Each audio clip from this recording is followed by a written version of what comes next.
नमस्कार दर्शकों, आज के विशेष कार्यक्रम में आपका एक बार फिर से स्वागत है।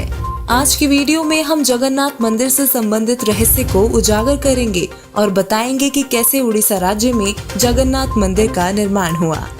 तो आइए शुरुआत करते हैं आज की खास पेशकश।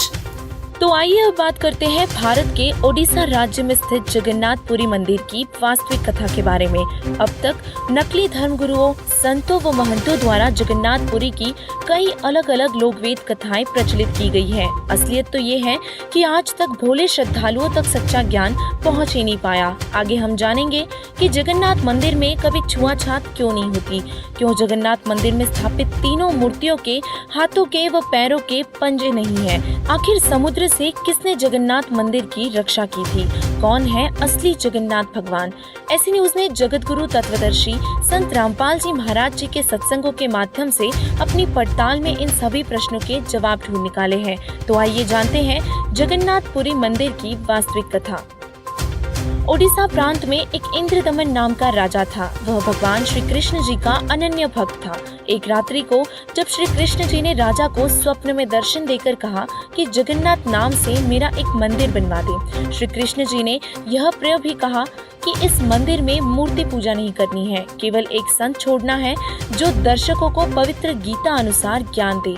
समुद्र तट पर वह स्थान भी दिखाया जहां मंदिर बनाना था। सुबह उठकर राजा इंद्रदमन ने अपनी पत्नी को बताया कि आज रात्रि को स्वप्न में भगवान श्री कृष्ण जी दिखाई दिए, उन्होंने मंदिर बनवाने के लिए कहा है। रानी ने कहा, शुभ कार्य में देरी क्या, सर्व संपत्ति उन्हीं की दी हुई है, उन्हीं को समर्पित करने में क्या सोचना है। राजा ने उस स्थान पर मंदिर बनवा दिया जो श्री कृष्ण जी ने स्वप्न में समुद्र के किनारे पर दिखाया था। मंदिर बनाने के बाद समुद्री तूफान उठा। समुद्र ने अपनी भयावह लहरों से मंदिर को तोड़ दिया। निशान भी नहीं बचा कि यहाँ कभी मंदिर था। ऐसे ही राजा ने 5 बार मंदिर बनवाया, लेकिन 5 बार समुद्र ने मंदिर को ऐसे तोड़ दिया जैसे यहाँ कभी कुछ बना ही ना हो। अब आपके मन में ये प्रश्न अवश्य उठ रहा होगा कि आखिर समुद्र बार बार भगवान के कार्य में बाधा क्यों डाल रहा था। दरअसल समुद्र अपने प्रतिशोध के चलते जगन्नाथपुरी के मंदिर को तोड़ने की अपनी जिद पर कायम था, क्योंकि त्रेता युग में जब माता सीता का हरण हुआ था तब रावण से उन्हें छुड़वाने के लिए सेना को समुद्र पार लंका पहुंचाना था और इस समय 3 दिन तक प्रार्थना करने पर भी समुद्र ने श्री राम को रास्ता नहीं दिया था। तब श्री राम ने क्रोधवश समुद्र को नष्ट करने के लिए अग्नि बाण को अपनी प्रत्यंचा पर चढ़ाया था और उसी का बदला लेने के लिए अब समुद्र बार बार जगन्नाथपुरी मंदिर निर्माण में बाधक बन रहा था। राजा ने श्री कृष्ण जी के आदेश अनुसार 5 बार मंदिर बनवाने की कोशिश की, पर समुद्र बड़े ही वेग से भीषण तूफान सरिका उठकर आता और मंदिर को बहा कर ले जाता। राजा ने श्री कृष्ण से बार बार मदद की विनती की, लेकिन श्री कृष्ण जी भी समुद्र को रोकने में असमर्थ रहे। धीरे धीरे राजा का खजाना भी खत्म हो गया और उसने मंदिर नहीं बनवाने का निर्णय ले लिया। लेकिन एक सच्चे भक्त की तरह इंद्रदमन के मन में भी एक अफसोस रह गया कि अपने इष्ट का आदेश वह पूरा नहीं कर सका। और ऐसे समय में भक्तों की सहायता करने के लिए सदा ही पूर्ण परमात्मा कबीर जी अपने निज धाम सतलोक से चलकर धरती पर आते हैं और अपने विधान अनुसार एक दिन कबीर परमात्मा एक संत रूप में राजा के पास आए और राजा को कहा कि अब तुम मंदिर बनवाओ, मैं तुम्हारे साथ हूँ, अब की बार समुद्र मंदिर नहीं तोड़ेगा। राजा ने कहा कि जब भगवान श्री कृष्ण जी समुद्र को नहीं रोक पाए तो आप क्या कर पाओगे। कबीर परमेश्वर ने कहा कि मुझे उस परमेश्वर की शक्ति प्राप्त है जिसने सर्व ब्रह्मांडों की रचना की है और वही समर्थ प्रभु असंभव को भी संभव कर सकता है, अन्य देवता नहीं। राजा ने कबीर परमात्मा की बात नहीं मानी तो कबीर जी ने अपना पता बताते हुए कहा कि जब भी मंदिर बनवाने का मन बने तो मेरे पास आ जाना। आखिरकार श्री कृष्ण जी ने राजा को स्वप्न में आकर कहा कि वह जो संत आया था उसकी शक्ति का कोई वार पार नहीं है, वह मंदिर बनवा देगा, उनसे याचना करो। जिसके बाद इंद्रदमन ने ऐसा ही किया। प्रभु कबीर जी ने कहा कि जिस तरफ से समुद्र उठकर आता है वहाँ समुद्र के किनारे एक चौरा यानी कि एक चबूतरा बनवा दे। जिस पर बैठकर मैं प्रभु की भक्ति करूंगा तथा समुद्र को रोकूंगा। राजा ने एक बड़े पत्थर को कारीगरों से चबूतरा जैसा बनवाया। परमेश्वर कबीर जी उस पर बैठ गए। राजा के पास मंदिर बनवाने के लिए अब कोई धन संपत्ति तो बची ही नहीं थी, तो इस बार राजा ने अपनी पत्नी के गहने बेचने का फैसला किया। जब मंदिर बनकर तैयार हो गया, फिर समुद्र मंदिर को ध्वस्त करने के लिए ऊपर उठा। परमात्मा कबीर जी चौरे पर बैठे सब देख रहे थे। परमेश्वर कबीर जी ने समुद्र को अपना हाथ दिखाया, जैसे ट्रैफिक सिग्नल पर ट्रैफिक ऑफिसर चलने वाली गाड़ियों को दिखाते हैं। कबीर जी के हाथ दिखाते ही ट्रैफिक सिग्नल की गाड़ियों की तरह समुद्र वहीं पर थम गया, मानो जैसे किसी ने उसे रोक रखा हो। समुद्र के बहुत प्रयासों के बाद भी वह आगे नहीं बढ़ पा रहा था। समुद्र कबीर जी से याचना करने लगा कि मैं आपके समक्ष निर्बल हूँ, आपसे नहीं जीत सकता, कृपया आप मुझे रास्ता दे। जब कबीर जी ने रास्ता देने से इनकार किया तो समुद्र ने कहा, फिर मैं अपना प्रतिशोध कैसे लूंगा, कृपया आप ही उपाय बताएं। तब कबीर जी ने द्वारिका को डुबोकर अपना प्रतिशोध लेने का विकल्प बताया, क्योंकि द्वारिका तब खाली पड़ी थी।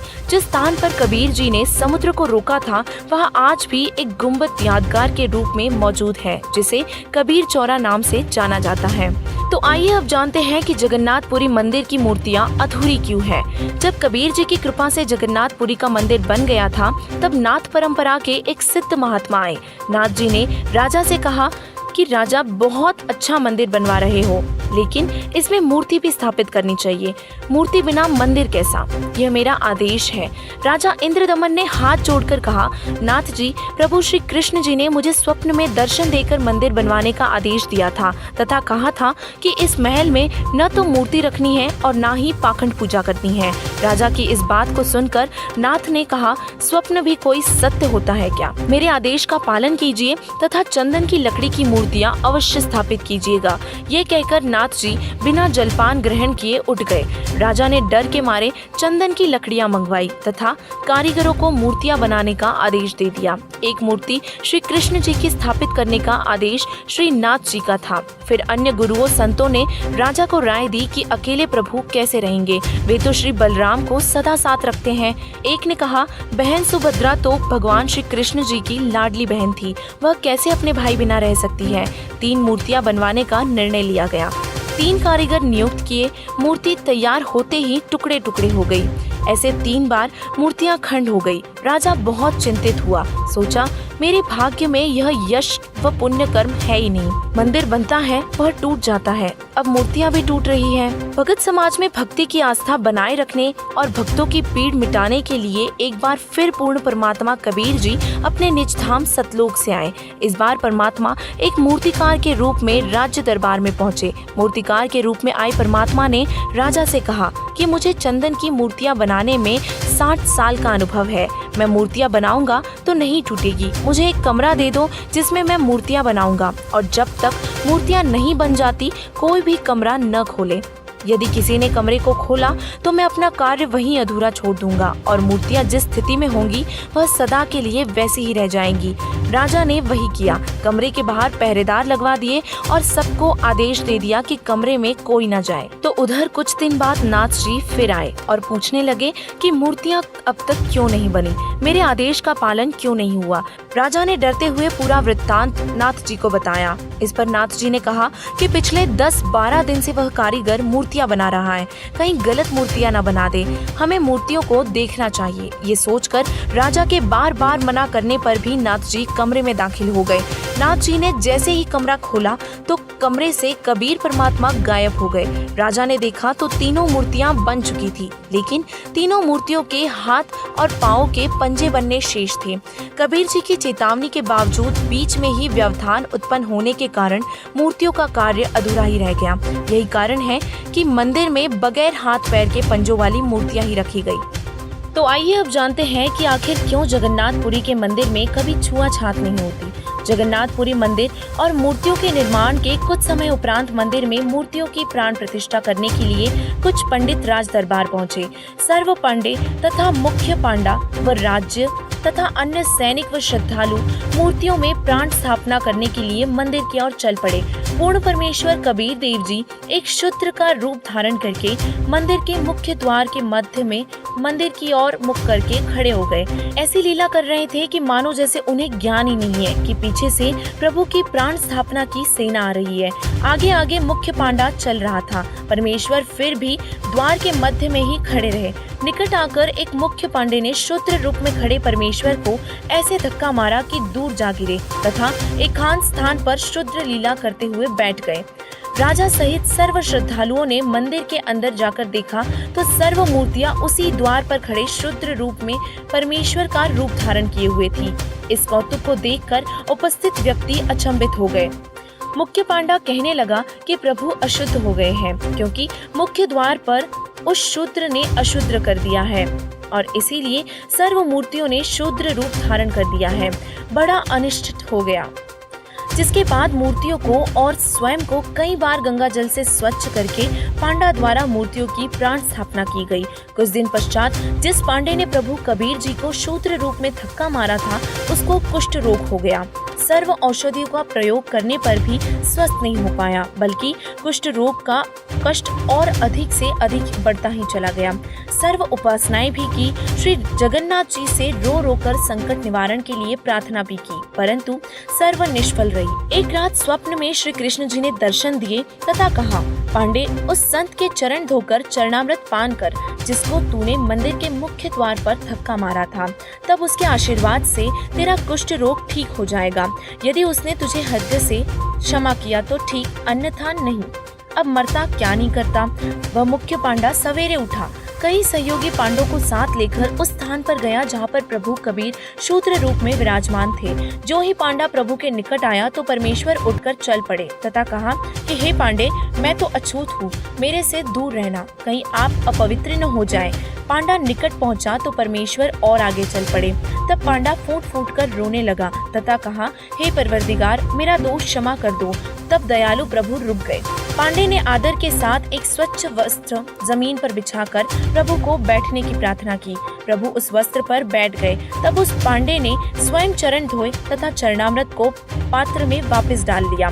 प्रभु कबीर जी ने उस पांडे से कहा कि 40 दिन तक इसे पीना तथा स्नान करने वाले जल में कुछ डालकर स्नान करते रहना। 40वें दिन तेरा कुष्ठ रोग समाप्त होगा तथा कहा कि भविष्य में भी इस जगन्नाथ जी के मंदिर में किसी ने छुआछात किया तो उसको भी दंड मिलेगा। सर्व उपस्थित व्यक्तियों ने वचन दिए कि आज के बाद इस पवित्र स्थान पर कोई छुआछात नहीं की जाएगी। उसके बाद जगन्नाथपुरी मंदिर में आज दिन तक छुआछात नहीं हुई।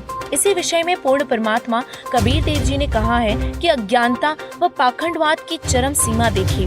कारीगर पत्थर की मूर्ति को भगवान बनाता है और फिर पुजारी या अन्य संत उस मूर्ति रूपी प्रभु में प्राण डालते हैं, अर्थात प्रभु को जीवन दान देता है। तब वह मिट्टी या लकड़ी का प्रभु कार्य सिद्ध करता है। वारे पाखंडियों, खूब मूर्ख बनाया प्रभु प्रेमी आत्माओं को। ऐसे ने उसने अपनी पड़ताल में पाया कि कबीर परमेश्वर जी ने इस कथा को सिद्ध करके बताया है कि वह समर्थ है और ब्रह्मा विष्णु महेश से भी ऊपर की शक्ति है। परमेश्वर कबीर जी चारों युगों में सतलोक से गति करके आते हैं।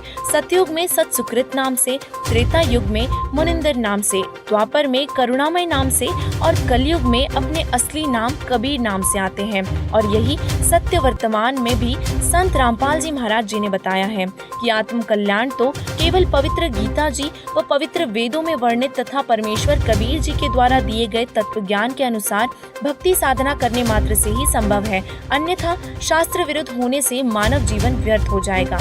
श्री जगन्नाथ के मंदिर में कबीर परमेश्वर जी के आदेश अनुसार पवित्र गीता जी का पाठ किया जाता है तथा श्रीमद् भगवत गीता जी में भक्ति विधि बताई है और उसी प्रकार साधना करने मात्र से ही आत्मा का कल्याण संभव है, अन्यथा जगन्नाथ जी के दर्शन मात्र या खिचड़ी प्रसाद खाने मात्र से भी कोई लाभ नहीं, क्योंकि यह क्रिया श्री गीता जी में वर्णित न होने से शास्त्र विरुद्ध हुई, जो गीता अध्याय 16 के मंत्र 23 और 24 में बताया गया है। जगत गुरु तत्वदर्शी संत रामपाल जी महाराज जी ने प्रमाणित करके बताया है कि केवल पूर्ण परमात्मा कबीर साहिब जी ही असली जगन्नाथ हैं। उन्होंने बताया है कि ब्रह्मा विष्णु और महेश, दुर्गा और निरंजन समेत सभी देवी देवता पूजा के योग्य है ही नहीं, क्योंकि वे खुद जन्म मरण के चक्र में आते हैं व वे उस पूर्ण परमात्मा पर ही आश्रित है। इसीलिए संत रामपाल जी महाराज जी ने कहा है कि सदगुरु पुरुष कबीर है चारों युग परवान, झूठे गुरुआ मर गए हो गए भूत मसान, अर्थात पूर्ण परमात्मा कबीर साहिब जी धरती पर चारों युगों में आते हैं। वह तत्व ज्ञान प्रकट करके अपने प्यारे हंसों को सद्भक्ति प्रदान करते हैं। तो दर्शकों, आपने आज की हमारी खास पेशकश में देखा कि जगन्नाथ मंदिर का निर्माण कैसे हुआ। आज तक दुनिया से यह सच्चाई छिपाकर रखी गई थी कि कबीर साहिब जी ही पूर्ण परमेश्वर हैं। इस रहस्य को उजागर करने के लिए हम संत रामपाल जी महाराज जी का कोटि कोटि धन्यवाद करते हैं कि उन्होंने अध्यात्म के इन गूढ़ रहस्य को आम जनता के सामने सरलता से पेश किया है। आज की रिपोर्ट में बस इतना ही।